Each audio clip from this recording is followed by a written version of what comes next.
Shalom, Shalom Elohim, ketiga pribadi ilahi yang Esa, Bapa, Anak, dan Roh Kudus, yang sudah ada di atas muka pada saat ini, memakai tubuh manusia yang dilayakkan. Roh Bapa Surgawi yang ada di dalam dirinya, Pak Eman Lahagu, Roh Tuhan Yesus Kristus yang ada di dalam dirinya, Pak Aditya Nugrahanto, dan Roh Kudus, Roh kebenaran yang ada di dalam mempelainya, Ibunda Fei Hamdani. Dan Shalom Elohim juga buat semua para saksi sorga, para mempelai-mempelainya, para malaikat-malaikatnya, para nabi-nabinya, anak-anak Tuhan dimanapun berada. Salam bagi kita sekalian. Ya Bapak Ibu, dengan kerendahan hati sekali lagi hari ini saya ingin mengungsikan suatu kebenaran firman Tuhan beserta kesaksian hidup saya, dan kiranya ini dapat memberkati kita yang mendengarnya. Ya, mari kita lihat di dalam suatu kebenaran firman yang terambil di dalam Yohanes pasal yang ketiga ayat yang ke-20, di mana kebenaran firman itu berbicara seperti ini. Sebab barang siapa berbuat jahat, membenci terang dan tidak datang kepada terang itu, supaya perbuatan-perbuatannya yang jahat itu tidak nampak. Amin. Walaupun singkat, tetapi ia menyatakan suatu kebenaran yang on point, Bapak Ibu. Orang yang berbuat jahat secara tidak langsung membenci terang itu. Orang-orang yang berbuat kejahatan secara tidak langsung membenci terang itu, Bapak Ibu. Tidak datang kepada terang itu. Siapakah terang itu? Yaitu Tuhan Yesus Kristus itu sendiri. Mungkin Bapak Ibu, kita mengira bahwa perkara-perkara yang jahat, kejahatan itu hanyalah perkara-perkara yang dapat dilihat oleh mata, yang diperbuat oleh manusia, oleh kita, yang dapat dilihat oleh mata, itulah kejahatan-kejahatan. Tetapi tidak hanya dari apa yang dapat dilihat kejahatan itu, Bapak Ibu, tetapi melainkan juga segala sesuatu yang ada di dalam hati kita ini, Bapak Ibu. Ya, dimana saya sendiri, Bapak Ibu, di dalam beberapa waktu ini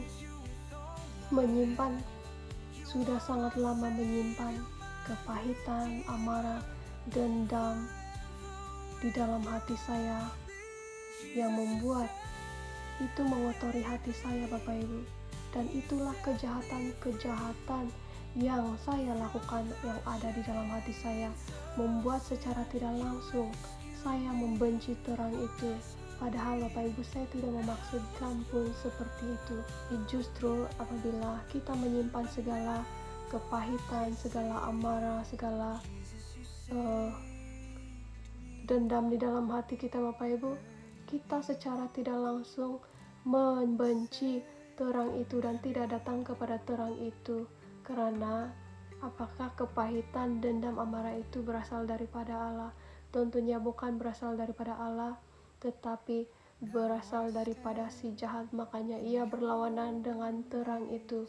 Jadi secara tidak langsung kita itu membenci terang itu yang sesungguhnya.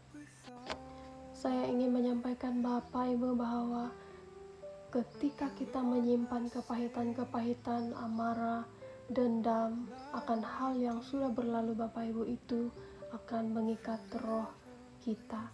Dan itulah yang terjadi kepada diri saya, Bapak Ibu, karena saya tidak dapat melepaskan, saya tidak dapat melupakan hal-hal yang telah menyakiti saya di masa yang lalu, Bapak Ibu.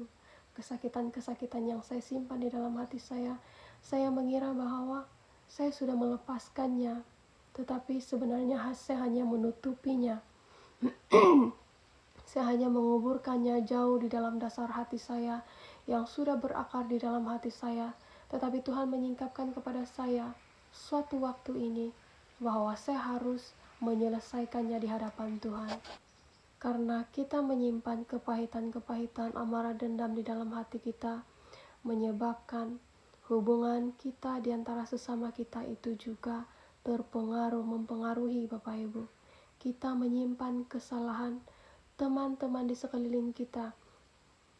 Kasih akan sesama di antara satu dengan yang lain itu semakin memudar, karena saya menyimpan kesalahan-kesalahan orang lain, karena masih ada sesuatu yang belum selesai di dalam hati saya. Saya menyimpan ketidakpercayaan akan hal-hal yang pernah terjadi di masa lalu, kesakitan di masa lalu, sehingga hubungan di antara sesama itu juga terpengaruhi, Bapak Ibu. Kesombongan saya, keangkuhan saya, iri hati, dengki, kemarahan, amarah, semuanya bermunculan satu persatu memakan diri saya. Dan saya mengerti bahwa kita semua mengalami yang namanya kepahitan, amarah, ketidak dapat mengampuni orang-orang yang pernah melukai kita di masa yang lalu. Itu terjadi juga pada diri saya, Bapak Ibu. Saya tidak mampu mengampuni, saya tidak dapat melepaskan amarah, dendam, dan kesakitan yang saya lalui di masa yang lalu akibat kekecewaan saya dengan yang namanya laki-laki, Bapak Ibu. Karena saya sering dikecewakan oleh yang namanya laki-laki, sedangkan saya sudah memberikan semuanya. Saya mengira bahwa saya sudah menyerahkan cinta saya, tetapi malah saya dikhianati, Bapak Ibu. Di mana dua orang pribadi ini yang telah meninggalkan kesakitan yang mendalam di dalam hati saya apabila saya sudah menyerahkan segala sesuatu kepadanya. Tetapi pada akhirnya dia memilih orang lain, berkawin dengan orang lain dan bukan dengan diri saya, Bapak Ibu. Jadi itu menimbulkan suatu kekecewaan, suatu kesakitan yang luar biasa di dalam diri saya. Dan saya hanya menangis seorang diri, memulihkan hati saya pada waktu itu. Saya dikecewakan seperti itu, Bapak Ibu. Dan saya melihat juga bahwa pribadi lelaki ini juga yang telah membuat trauma yang mendalam di dalam diri saya. Ketika saya di awal usia, Bapak Ibu, sekitar 21-22 seperti itu, di mana ada pribadi lelaki yang membuat trauma di dalam diri saya. Orang itu harassment ya, Bapak Ibu, harassment, ingin menyentuh-nyentuh saya seperti itu, dan itu membuat saya sangat trauma yang sangat mendalam, Bapak Ibu, sehingga saya senang curiga dengan orang-orang sekeliling seperti itu karena saya mengalami trauma. Saya mengalami mimpi buruk selama 2 tahun lamanya akibat daripada harassment daripada pribadi lelaki itu yang saya tidak kenali. Bahkan saya sering diikut-ikut. Saya sering mengalami yang dikejar oleh penagih GAM seperti itu, dikejar oleh penagih yang menghisap GAM begitu. Dan itu bukan hanya sekali 2 kali, bahkan di dalam kehidupan yang lain-lainnya, Bapak Ibu, saya juga sering diganggu oleh yang namanya lelaki, yang menyebabkan saya marah, saya ketakutan, Bapak Ibu. Saya memintakan pembelaan untuk dilaporkan kepada polisi sebagai suatu keselamatan buat saya, hanya keselamatan untuk saya, tetapi mereka menolak untuk menjaga nama baik tempat kerja, Bapak Ibu. Jadi saya merasa tidak ada pembelaan dan keadilan bagi diri saya, padahal saya mengalami trauma itu selama 2 tahun, tidur dalam keadaan bermimpi yang buruk hal tentang lelaki itu yang sudah membuat harassment dengan diri saya, Bapak Ibu. Dan saya juga menyalahkan diri saya akan hal-hal yang telah berlalu, yang saya pernah lakukan, kebodohan-kebodohan yang saya pernah lakukan itu tuh di hadapan Tuhan, Bapak Ibu.